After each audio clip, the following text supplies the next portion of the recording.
कई आलोचकों का कहना है कि गुजरात पहले से ही विकसित राज्य था, लेकिन प्रधानमंत्री नरेंद्र मोदी ने ही गुजरात के मुख्यमंत्री रहते हुए गुजरात को नई पहचान और उड़ान दी।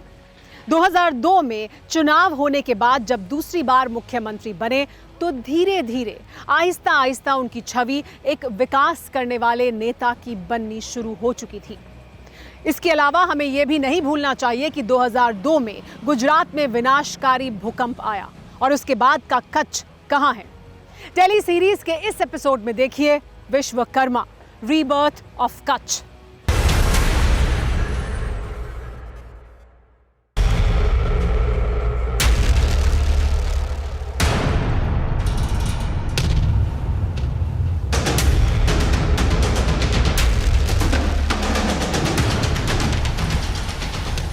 किसी को पनिशमेंट पोस्टिंग देना है तो कच्छ में भेज दो।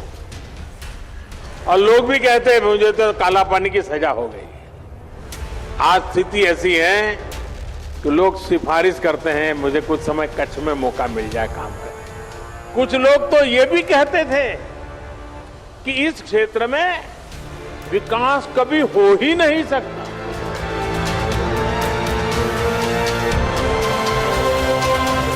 कच्छ में भूकंप की त्रासदी भी आई। जो भी बचा खुचा था भूकंप ने वो भी तबाह कर दिया।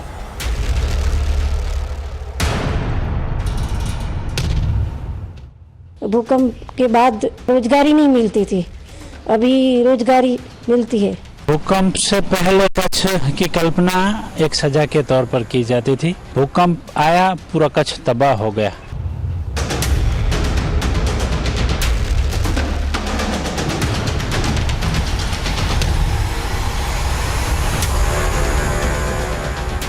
छब्बीस जनवरी 2002 सुबह 8:50 कच्छ, गुजरात।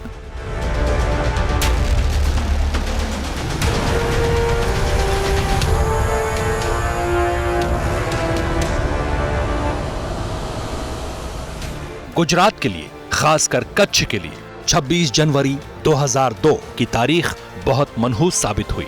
सुबह 8:50 पर रिक्टर स्केल पर 6.9 तीव्रता के भूकंप ने कच्छ को पूरी तरह तबाह कर दिया। कच्चे पक्के मकान मलबों के ढेर में तब्दील हो गए।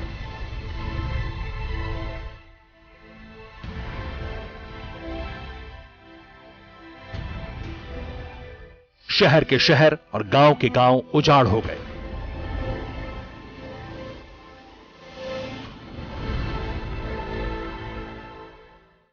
ये वो वक्त था जब पूरा देश दिल्ली के राजपथ पर 51वें गणतंत्र दिवस समारोह का रोमांच महसूस कर रहा था।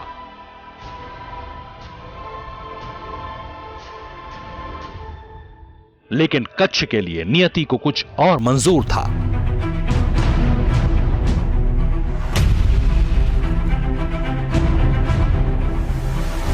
ये ऐसा मुश्किल वक्त था जब गुजरात का मुख्यमंत्री बने नरेंद्र मोदी को 3.5 महीने हुए थे। लेकिन नरेंद्र मोदी ने भूकंप से तबाह कच्छ की सूरत बदलने की प्रतिज्ञा ली और देखते देखते कच्छ के कायाकल्प का अनुष्ठान शुरू हुआ। पहले तो गामड़े में पानी आता ही नहीं था, टैंकर आता था। टैंकर में महिलाएं वहां जाती थी तो लड़ते झगड़ते थे बहुत। अभी तो घर घर में पानी है, सभी के घर में पानी है और रोड भी सभी के घर में है। कुछ हमें ऐसी प्रॉब्लम नहीं होती।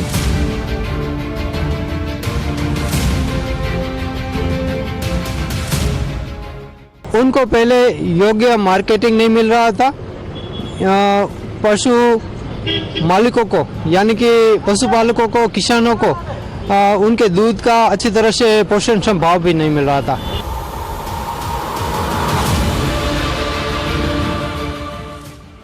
क्या वाकई कच्छ देखने लायक है? क्या कच्छ की प्रकृति जिंदगी को मुश्किल बनाने वाली नहीं है? क्या सफेद मरुस्थल इंसानी बसावट के माफिक है? इन सवालों के जवाब के लिए भूकंप के बाद कच्छ में हुए बदलाव को समझना होगा।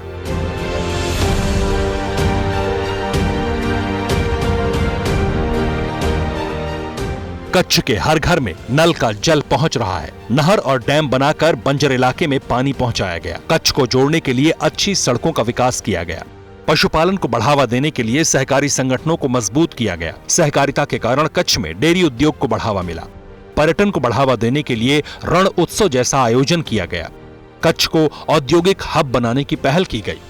कच्छ के समुद्र के किनारे बड़े बंदरगाह बनाए गए, जिसमें मांडवी, कांडला, मुंद्रा और झाकाऊ प्रमुख हैं।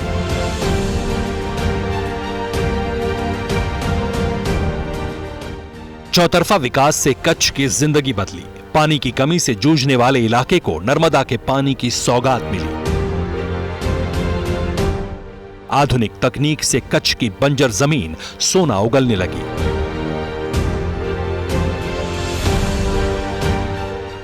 कच्छ के खजूर और आम सुदूर जगहों पर पहुंचने लगे। इजरायली तकनीक अपनाने के कारण किसानों की आमदनी बढ़ने लगी। किसानी की बात करें तो कच्छ में अभी इतनी रोजगार है किसानी की में कि उसमें लोग नहीं मिल रहे। पहले जो 5000 एकड़ में खेती होती थी, अभी 1 लाख एकड़ में पियत खेती होती होगी। लेकिन अभी ड्रैगन फ्रूट में सब लोग अपना किस्मत आजमा रहे हैं और बहुत बढ़िया यहाँ पाक भी होता है। तीनों जो ऋतु हैं वो बराबर आती है, इसलिए कच्छ का भविष्य भी अच्छा है।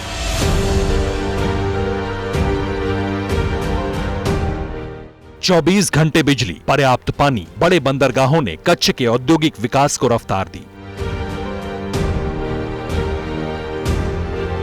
बड़ी बड़ी कंपनियों ने कच्छ में कारखाना लगाया। इसके लिए सरकार ने टैक्स में भारी भरकम छूट दी। कच्छ की पारंपरिक कलाकारी को कच्छ की चौखट से बाहर पांव पसारने का मौका मिला। गुजरात के मुख्यमंत्री रहे नरेंद्र मोदी के फोकस से कच्छ की तस्वीर बदलने लगी। आज जो भी है कच्छ में पूरा होटल इंडस्ट्रीज और पूरा food industries and tourism industries, वो हमारे मोदी साहब के कारण है। इन्होंने देखा कि गांव के छोटे छोटे लोगों को अगर रोजगारी देनी है तो कुछ ऐसा करना पड़ेगा जिसके कारण पूरे वर्ल्ड से लोग कच्छ को देखने के लिए आए। उन्होंने कच्छ के डेजर्ट को पूरे वर्ल्ड में हाईलाइट किया। आज डेजर्ट फेस्टिवल पूरे वर्ल्ड में फेमस है। आज हमारा बीच फेस्टिवल पूरे वर्ल्ड में फेमस है। आज गांव-गांव के कस्बे के लोगों के लिए होम स्टे से लेके बड़े बड़े रिजॉर्ट्स, होटल इंडस्ट्रीज को उसके कारण फायदा मिला है। कच्छ को अपने पैरों पर खड़ा करने के रास्ते में कई रुकावटें थीं, जिनमें मानव संसाधन, अपर्याप्त बुनियादी ढांचा, प्राकृतिक मुश्किलें शामिल थीं। लेकिन मुख्यमंत्री रहते हुए नरेंद्र मोदी ने कच्छ के विकास के लिए संपूर्ण योजना बनाई। सिर्फ नवनिर्माण नहीं हुआ, भुज की विकास दर उसके बाद 37% ज्यादा बनी और आज भुज के अंदर पानी भी है, इंडस्ट्री भी है, एजुकेशन भी है। पहले भुज का पोस्टिंग पनिशमेंट पोस्टिंग माना जाता है, प्राइम पोस्टिंग माना जाता है। इतना बड़ा परिवर्तन लाए और अपने मुख्यमंत्री काल में उन्होंने एक नया मॉडल बनाया कि विकास को कैसे सर्वस्पर्शीय, सर्वसमावेशक बनाया जा सकता है। कच्छ की कमियों को दूर करने के लिए पब्लिक प्राइवेट पार्टनरशिप पर जोर दिया गया। स्किल डेवलपमेंट को प्रोत्साहित किया गया। ऊर्जा के नए नए स्रोतों को प्रोत्साहित किया गया, जो नरेंद्र मोदी के प्रधानमंत्री बनने के बावजूद जारी है। इस रिन्यूएबल एनर्जी पार्क में रेगिस्तान की कितनी बड़ी भूमि का सदुपयोग होगा।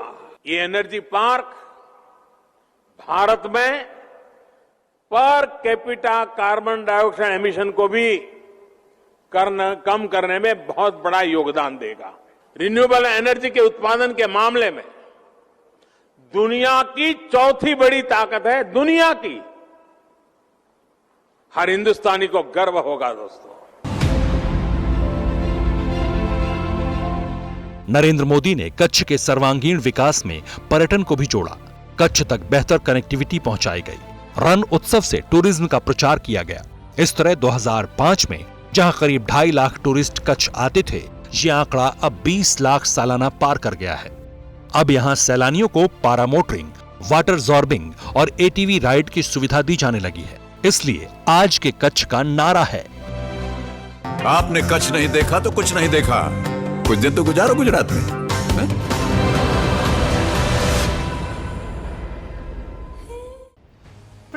परवाह देश की, सोमवार से शुक्रवार रात 10 बजे TV9 भारतवर्ष पर।